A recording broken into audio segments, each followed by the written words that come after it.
smoke is still in your mouth when you open your eyes. You taste it. Bitter, old, the kind that doesn't come from firewood, but from something deeper, scorched into flesh. You lift your arm, and there it is, a mark raised, red, half-healed. A symbol you don't recognize, not fully. It curls like a river, bent too sharp and ends in a break. You touch it. It stings. Not just your skin. Something further in. They said it was a right. They said it meant protection, but you didn't ask for it. Didn't speak the name they carved you under. Didn't scream either. You just lay still, because silence was the only choice you had left.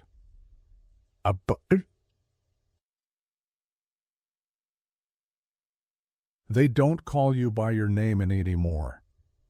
Not the one your mother whispered when she brushed your hair. Not the one your father scrawled into the underside of the saddle you used to polish with bear fat and spit. Here, in this place, among these people, you're something else. A name that tastes like stone when it's spoken.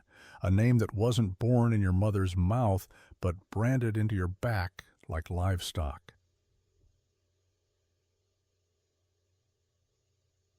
You live at the edge of the circle, not inside the lodge, not outside the camp, but in between, where the smoke thins, where the grass still remembers hoofprints that don't belong to you. You fetch water. You grind corn. You don't ask questions. And they don't give you answers, because this is Comanche land, and you are the rancher's daughter who didn't stay gone. It wasn't supposed to be like this. Not after what you did, not after the warrior you saved. 3 winters ago, behind a broken fence post near the Brazos line, you found him bleeding, alone, dying. You stitched his wound with a rabbit gut and gave him the last strip of jerky from your father's saddlebag. You didn't ask where he came from, just knew he wasn't meant to die like that. He didn't thank you, just looked at you once with those eyes full of storms and left. You never spoke of it again, because some things don't need retelling, they just return. Now, you stir ash into the cooking fire. Add juniper to the edge to keep the spirits from settling. Your arms ache. Your voice is smaller. Your name is missing, but the brand is not. And some nights when the moon is too low to see your own shadow, you press your thumb to the scar and whisper the only word that still fits, home.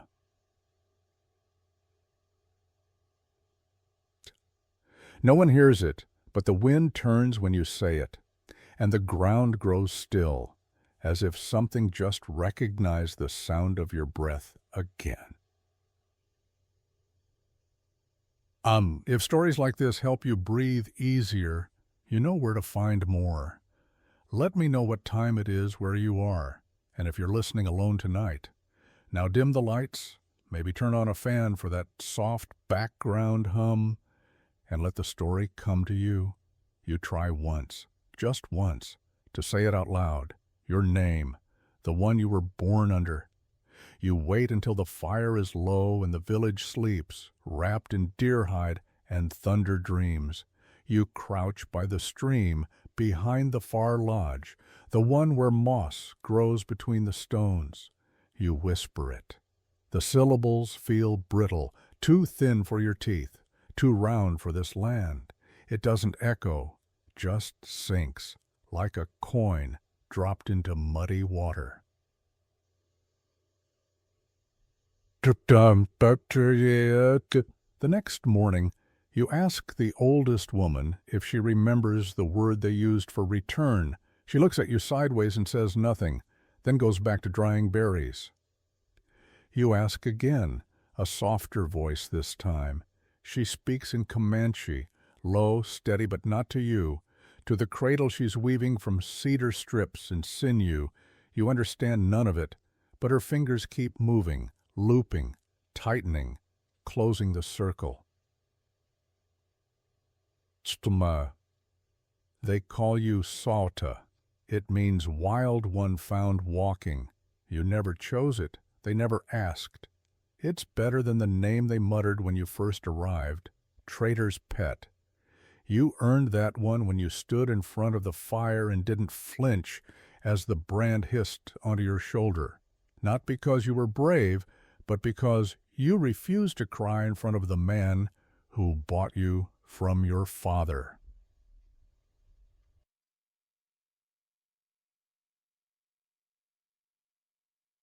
Yes, bought. That part came later. Not in a sentence, in a trade. 2 rifles, 1 ox, and a name, yours, stripped from the saddle and sent with you. Your father never wrote again. You wonder now if he ever meant to, or if he saw you less as blood and more as treaty meat. A daughter turned to offering. A way to close a deal with warriors he never meant to keep peace with. Only feared too much to fight. You sleep outside most nights, not because there's no place for you inside, but because the wind speaks more clearly than people do. It rustles the cottonwood leaves in patterns that sound like questions. You never answer, but sometimes you hum. A tune your mother used to sing while she braided your hair. No words, just the shape of memory. Tzad. They stop calling you anything at all for a while. Let the days pass without address. Only looks, only tasks, only gestures. You are not erased, but you are hollowed. Abhasasa. Then, one morning, the boy with the lazy eye brings you a piece of bark with a single word scratched into it. You recognize the script, not his, someone else's, someone older. The word? Your real name, burned faintly into the grain. You clutch it like flint, hold it over the fire, and do not let it burn. Da kaitihis. That night you tuck it beneath your bedroll, just beneath your heart, and sleep with your palms open, because some names don't need shouting. They just need to be carried. The air shifts before you see him. Not the sky, not the wind, just something in it, a hush like the ground is holding its breath. You're collecting pine needles behind the cook tent when the children scatter. They don't run in fear. They just stop whatever game they were playing, and part like the prairie grass before a storm. You rise slowly, hands full of green dust, and there he is, 3 paces away. A man you haven't seen since you were still someone else. Asfa. He wears no war paint, just braids, 1 long feather, and a bone carving that swings against his chest. His eyes meet yours, and for a long moment the world shrinks to the space between his breath and yours. He doesn't speak. You don't either. But your hands tremble, because the last time you saw him, he was dying behind your father's barn, clutching a wound too deep to ride with, and you bent down, tore your own apron into strips, and held pressure until the bleeding stopped. You gave him a name that night, though you never said it aloud. Now he stands before you whole, unbound, and you don't know if he's here to thank you or remind you what your kindness cost. He walks past you, doesn't stop, but something brushes your arm as he does, a piece of folded hide tied with a single black hair. You wait until dusk to open it. Inside, your name, carved on wood, the same shape your father used to mark his cattle. But here, gentle, rounded, not a brand, a memory. You don't sleep.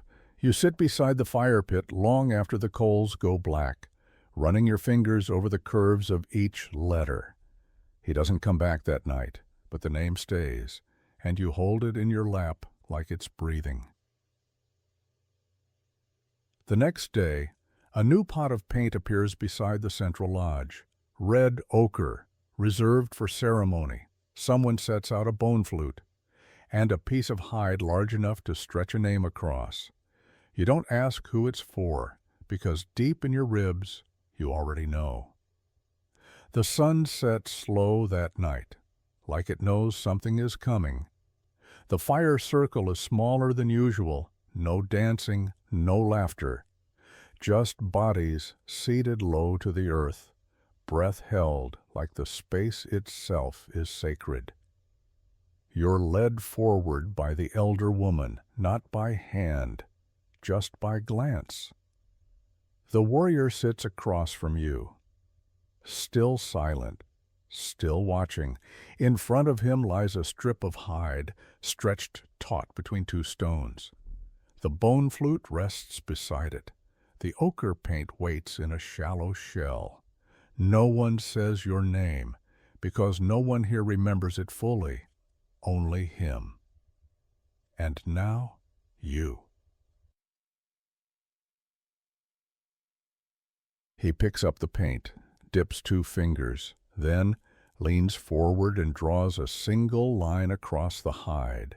It curves slightly, like a river, bent under pressure, then a second, this one vertical, intersecting, then another. And slowly, the shape of your name, your real name, emerges. Not letters, symbols, sound, memory. Someone begins to drum, not rhythm, not music, just one beat, then pause, then beat again. It sounds like a heartbeat muffled in snow. You close your eyes and hear your mother, braiding your hair, singing that word, not the one you answered to here, the one that came before. The warrior leans close, still silent, and without touching you, whispers a name into your ear, soft, so soft you're not sure it happened, but the way your spine reacts, every hair lifting, every breath stolen, you know it did. It's the name carved under the saddle your father sold, the one buried beneath the cradle you never got to rock, the one stitched once into the corner of a quilt your mother left behind, which you haven't seen since the smoke took the barn.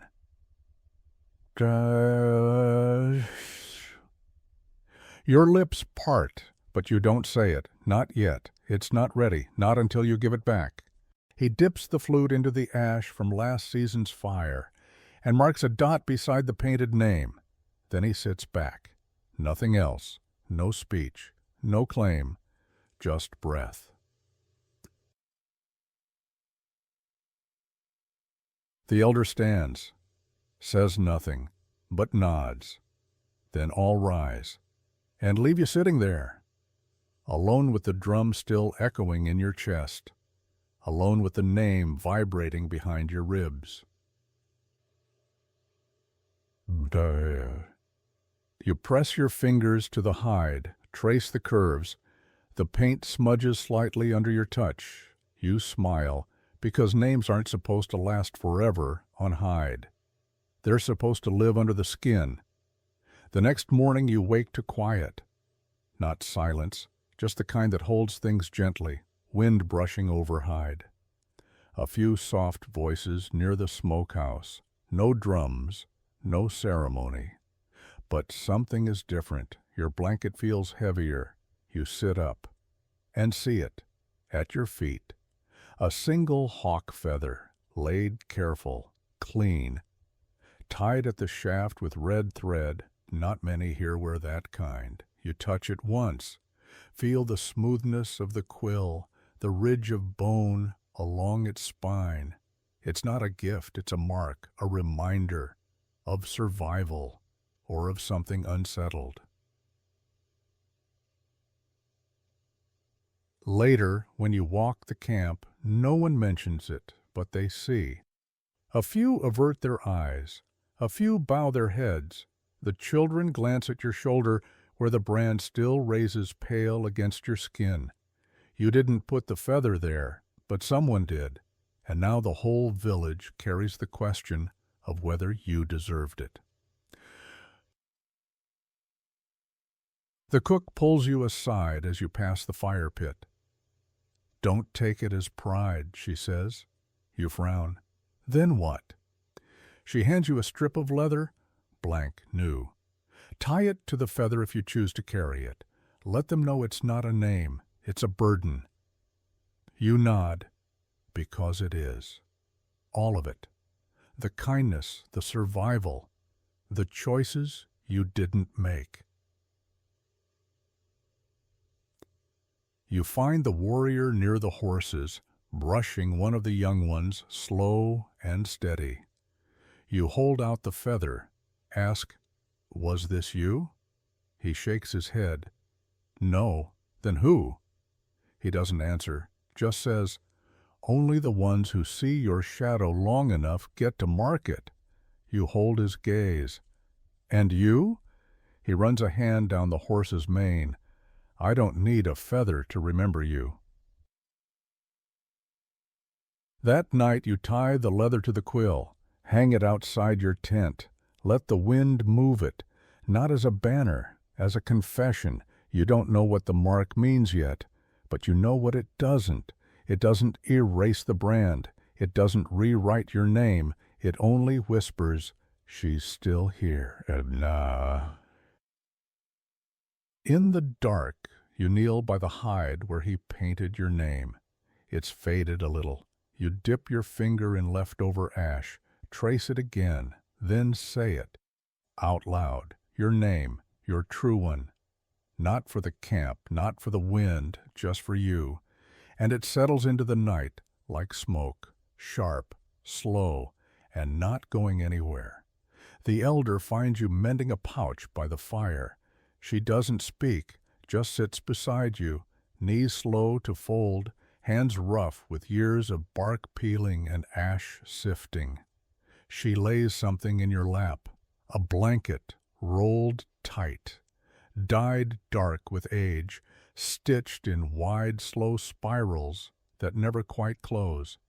You unroll it. It's soft, but weighty. The kind of cloth that's held more stories than one woman should bear. You ask, "Whose was this?" She replies in Comanche, then in English, "No one's, and everyone's." The design isn't like the others. No geometric lines, no thunderbirds, no horses, only a single thread looped over and over like a circle that tried to become a spiral but never fully decided. You run your hand along it. There is no start, no stop, only motion. You ask, "What's it for?" She taps your heart with one crooked finger, to hold what doesn't end. Then she adds, "Not every woman is named just once." That night, you sit with the blanket wrapped around your shoulders. It's not comforting, not soft, not warm, but familiar, like something you knew before you were taught to forget. The warrior approaches late. You're alone by the coals, watching sparks drift toward the stars. He doesn't speak, just sits beside you. After a while, he says, "That was my sister's." You turn, he's looking past the fire. She lost her name before her first blood, got another when she married, another when her first child came, and the last one, his voice lowers, was whispered into her grave. You hold the blanket tighter. He adds, "You get to choose which ones to carry." You ask, "What happens if I carry all of them?" He looks at you. Finally, you get strong, then almost too quiet to hear, and you get tired. You nod, then say, "I don't want to be tired anymore." He reaches for your hand, doesn't take it. just holds his open, palm up, waiting. You place yours over it, not for warmth, for witness. Later, you dream of a circle, wider than the lodge, wider than the prairie. You run it once, twice, a third time. But this time, you don't chase the end, you just walk it. And somewhere between breath and waking, you feel the name settle inside your ribs like an echo finding its source. They don't speak of that day, not in the village, not at the fire, not even in whispers. But it happened, and you remember every breath of it. 3 winters ago, you were still your father's daughter, still polishing saddles, grinding flour, tying your hair in a braid your mother used to call the thunder rope. You heard the shot before you saw the rider, a limp figure slumped against a dun-colored horse, blood dark down his side, saddle stained. He didn't speak your language, but pain doesn't need translation. You pulled him off the horse, dragged him to the shed behind the barn. He passed out before he hit the straw. You stitched his side with the curved bone needle your mother left you, boiled water. Cleaned the wound, left food and water and a knife. By morning, he was gone, and so was your best blanket. You told no one, not even when your father noticed the shed smelled wrong. 2 weeks later, the Comanche rode through, not raiding, not talking, just passing. Except for one thing. They knew your name, and they didn't say it with hate. They said it like it belonged to them now. That night, your father said, "You gave them something." You said, "I gave him a chance." He spat on the floor. "You gave him the map to our daughter." Then he wrote a letter, sent it east. You never saw the reply, but you know what it said, because soon after the men came, with a wagon and a promise, and a contract your father never showed you. They said the fort needed peace, and peace needed payment. You were that payment, and when they took you, your father didn't cry, didn't wave, didn't watch. He just turned and spat again, like something sour had finally left his house. You expected to be killed, expected to be traded, expected to vanish, but they didn't kill you. They gave you a name, then a mark, then silence. You asked once later why they didn't leave you on the trail. An old woman said, "Because the boy you saved became a man who made them promise not to." You realized then he spared you, not out of debt, but out of memory, a thread tied to bone. That's when you stopped resenting the name they gave you, because for a while it was the only one keeping you alive. Now he's back, and you wonder what he sees when he looks at the brand. You wonder if he knew they'd do it, if he asked them not to, or if it was the cost of peace in a language no one asked you to speak. You sit beside the river that night, knees to your chest, watching the moon ripple. He finds you there, stands behind you, then says, "I didn't want them to do it." You don't turn, just say, "But you didn't stop them." He's quiet, then says, "I wasn't enough to stop it." You nod. Because that's the only truth left between you. You reach back, touch the mark, then ask, "Why did you come back?" He kneels, says, "Because I thought maybe this time I could be enough." You see it before he speaks, strapped to the back of his horse, slung low like something borrowed and not returned. Your father's saddle, you would know it anywhere. The leather, sun-worn, stitched with thread. Your mother spun herself before winter ever reached your hands. And on the underside, barely visible unless you knew to check, your initials, burned into the flap, the first time you ever carved anything with your own hands. He unslings it carefully, doesn't toss it, doesn't pretend it doesn't matter. He places it on the ground between you. You crouch, trace the faint letters, ELM, still yours, still warm from the horse, still holding the shape of someone who thought she'd ride forever and never be sold. You ask, "Where did you find this?" He answers, "It found me." You look up. He nods. After the first frost. In a trader's bag. He said it came from a rancher who owed him salt and couldn't pay in coin. Your chest tightens. You whisper, "He sold your life and mine." He says, "Maybe." Or maybe he traded the parts of you he never understood. You remember that saddle, how you used to ride hard and lean left, hair whipping behind you, teeth gritted from dust. Your father once told you it'd carry you through any country. Turns out, it carried you away. You don't cry, but your hands shake. He watches you, then says, "You can burn it or keep it." You ask, "Why bring it?"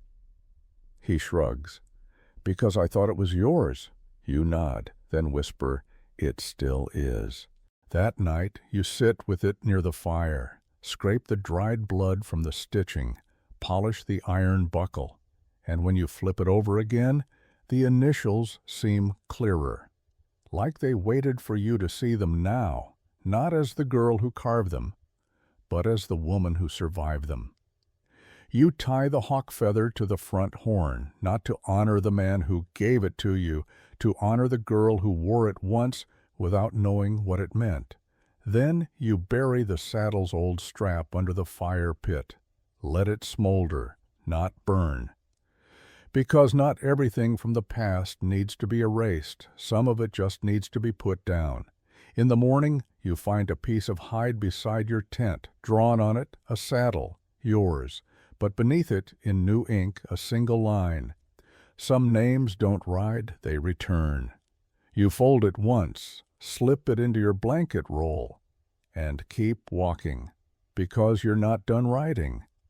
And now the name stitched under the leather belongs to someone who knows what it costs to keep it. It rains that afternoon, not heavy, just enough to raise the smell of wet leather and dust long buried. You sit beneath the overhang beside the cook fire, watching drops carve tiny rivers into the packed earth. Across from you, the warrior kneels beside a small hide pouch. He opens it slowly, draws out a folded square of paper, and places it in your lap. You open it with trembling hands. Your father's handwriting, cramped, sharp, too controlled for someone who ever meant to apologize. To whom it concerns, the girl is strong. She don't cry. Her mother made her soft. I burned that out. I offer her for the sake of peace. Let her live where she can't shame us. You close the letter, set it down beside your cup, stare at it a long time, then say, "So that's what I was." He nods. "An offering." You add, "Not a daughter." He doesn't reply, because you already know. The rain keeps falling, steady, unapologetic. You lift the paper, hold it to the flame, watch the edge curl, the ink warp, the name dissolve. His name. You don't flinch, you don't blink, you just say, "Now it's mine again."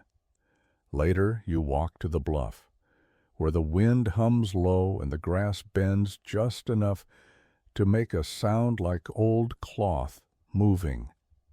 You sit, carve a circle into the dirt. Inside it, you place the beaded bracelet your mother made when you turned 12. You hadn't worn it since the wagon left. It still fits.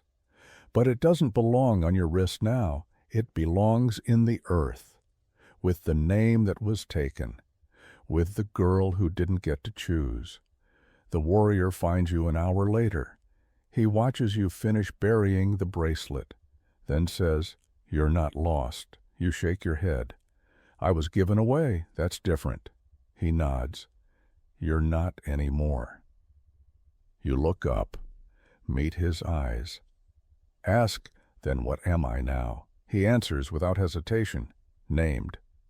That night, you sew a new square into the unfinished blanket. not stitched in a circle. This time, a spiral, wide, opening. You start at the center, thread outward, no end, no edge, and in the last loop you knot one bead, green like your eyes, like spring, like a return. They bury her by the river bend, not far from the cottonwood grove, just beyond the place where deer graze in early dusk. You don't know her, not really. You only saw her twice, once when you arrived, and once when she couldn't rise to fetch her own bowl. But she knew you, and that means something now. The warrior stands alone beside the grave, his shoulders still, eyes fixed on the earth. You wait until the others have gone, then walk toward him slowly. He doesn't turn, but he speaks. She said your name. You stop beside him. The breeze shifts, soft, damp. She said it wasn't forgotten, that it stayed in the bones. He swallows hard. She said it would come back to you, when you had the hands to carry it. You whisper, why didn't she say it sooner? She didn't know if you could bear it. You look down at the fresh mound, the blanket tucked beneath the stones, the one you helped sew, a single bead stitched into the corner, green, yours. He reaches into his satchel, pulls out a strip of bark, faded symbols carved along the edges. He lays it in your hands. Her last offering. You recognize the shape. It's a name, not in letters, but in form. The one you carried before they burned it, before they sold it, before they gave you away. The tears come without asking, not loud, not even hot, just steady, like the river that runs beside her grave, the one she chose, because she said water remembers what we forget. You kneel, place the bark on her grave, then whisper the name she returned to you, out loud, soft, not for ceremony, for truth. He kneels beside you, places a stone, then says, you saved me once. You smile faintly, and now? He nods. You saved her. You watch the sun sink, feel the name settle, not like a fire, like a root, deep, wide, unshakable. That night you sit beside the fire with the unfinished blanket in your lap. You thread one line across the edge, 3 knots. Then pause, because not every name needs closing. Some are meant to be lived in, not labeled. It's branding season again. You smell the smoke before you see it, pine pitch and wet hide burning in the morning wind. You pause near the edge of the corral, watch as boys press fresh irons into calves that don't yet know what they've lost. You press your hand to your shoulder, where your own brand healed, where it still burns in memory. They called it protection. They said it meant belonging, but it never fit. Not in your skin, not in your breath, not even in your silence. Later that day, the elders gather near the council ring. The warrior stands by the fire. He doesn't speak at first, just waits, then says, she never asked for our name, and we never asked for hers. But she stayed, and she walked between us like someone who had both and neither. The fire cracks, no one interrupts. He lifts a strip of hide. On it, 2 markings, yours, and the one they gave you, the circle and the river and the jagged scar. He lays it on the coals, lets it blacken, then says, let her speak the one she wants. They look to you. You rise, step forward.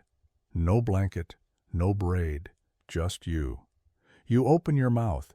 Speak your real name, not loud, not slow, just true. They don't cheer. They don't repeat it. They just nod, as if they knew all along. The elder woman brings you a bowl of ochre. You dip 2 fingers, press them to your chest, over the scar, then wipe the color away, because you don't need paint to carry a name. You only need breath. And the courage to say it again. You step back. The warrior meets your gaze, says nothing, because there's nothing left to say. That night, you sit beneath the open sky. Stars spilled like cornmeal across a black table. The fire beside you, low, crackling soft. You whisper your name again, then again, until it no longer sounds like a memory, but a beginning. You walk alone to the bend in the river before dawn, not to fetch water, not to hide, to listen. The Comanche say, water remembers what the mouth forgets, and you need to know if your name still echoes in places where no one is speaking. The river is high this year, swollen from melt and storm. You step in slow, cold bites your ankles, bites harder the deeper you go. But you don't stop, you walk, until the hem of your dress pulls downstream like it's trying to return. Then kneel, hands in the silt, eyes closed, and whisper your name, not loud, just enough for the current to catch it. It doesn't echo. It responds, a swirl around your fingers, a shift in the undertow, a ripple like breath. You feel it in your wrists, your ribs, your spine. The river remembers.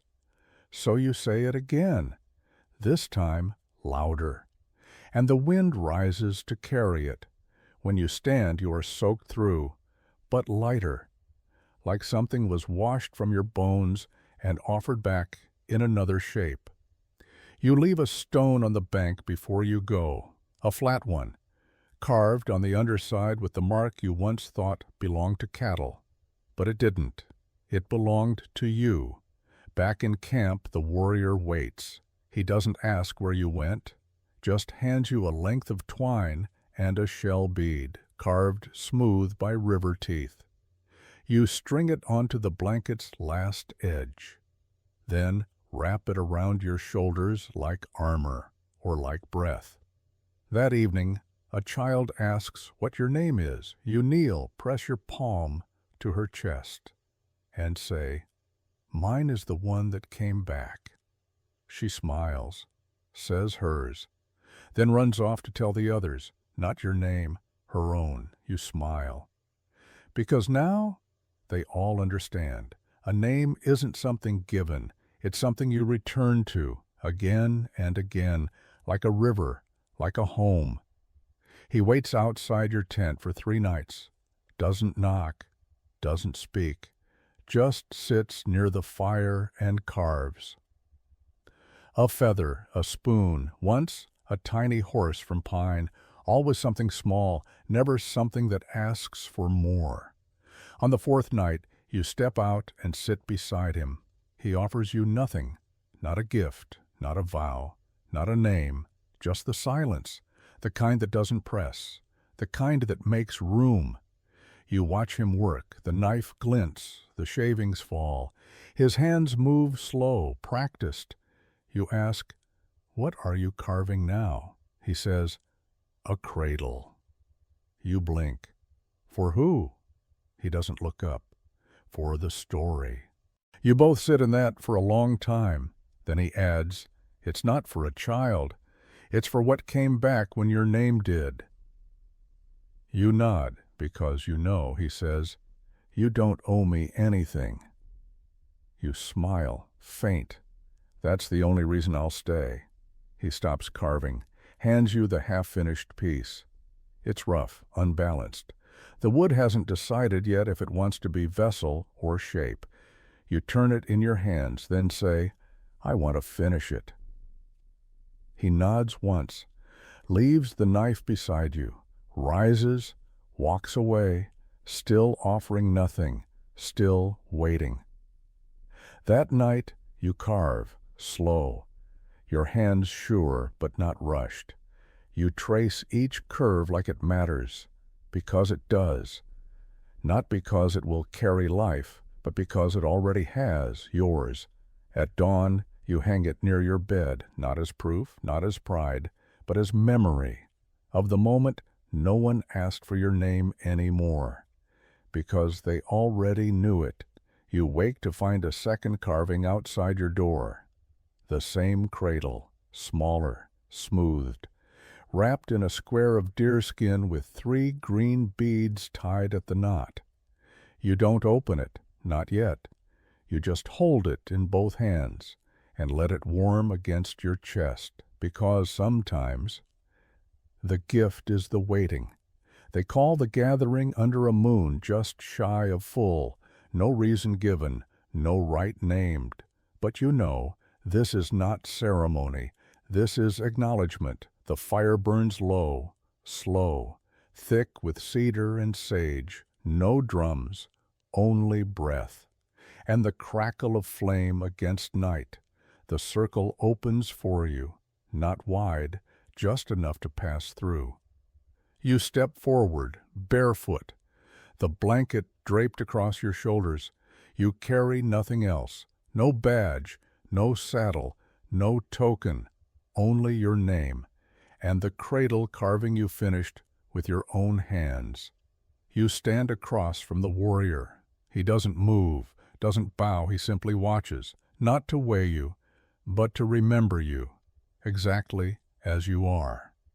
The elder steps forward, holds up a string of beads, each one a different shape. She says, "We offer many names in life. Some are worn, some are lost, some are taken, but a few," she looks at you, "a few are stepped into." She opens her hand, drops the beads into the fire, one by one.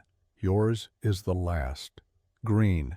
It pops once, then vanishes. She nods. You step closer, over the edge of flame, just enough for the heat to touch your knees, and say it, out loud, not whispered, not cautious. You say your name, the real one, and this time it stays, not just in your mouth, in the air, on the ground, in the ears of those who once only called you something else. No one repeats it. They don't have to. It isn't for them. It's yours. You step back, and the warrior bows his head, not low, not performative, just enough, a gesture that says, "I see you, and you are not mine, but you are you." The fire burns steady, and the night holds, and you walk out of the circle not with a new name, but with the one you earned back, by remembering, by carving, by choosing not to be silenced anymore. The next morning is quiet, not solemn, just full. You wake with a blanket still over your shoulders, the spiral stitching wrapped around your ribs like a heartbeat held in thread. Outside, the camp stirs soft. No one speaks your name, not because they've forgotten, but because it no longer needs repeating. It just is. You walk the ridge as the sun lifts over the trees. Your shadow stretches long, brushing the edge of the village, and somewhere behind you, a cradle sways gently on its hanging line, not for a child, not yet, just for story, for weight, for the breath between names. The warrior is already waiting at the stream. He doesn't rise when you approach, just pats the space beside him. You sit. He hands you a cup of water chilled from the rocks. No words, just presence. You drink. He says, "I'm going east." You nod. "You'll ride alone?" "For now." He turns to you. "Unless you'd rather ride west." You think on it, then shake your head. "Not yet." His eyes soften. "Then I'll wait again." You reach into your satchel, pull out the carving he left on your doorstep, the little cradle wrapped in deer hide. You hand it back. He unfolds the cloth, smiles when he sees what you added. 3 new beads, 1 green, 1 black, and 1 white. He runs his thumb over them, then tucks the carving into his pouch like something sacred. That night, you sleep inside your own lodge. No borrowed roof, no borrowed title. The fire burns low, the walls breathe with wind, and the blanket, your blanket, covers every piece of who you were, the daughter your father traded, the stranger they renamed, the girl who carved her own return, the woman who carries both names and knows now that neither one needs permission to live.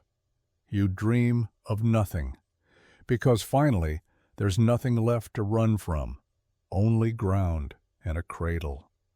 And the soft sound of your name folding back into the quiet like it never left at all.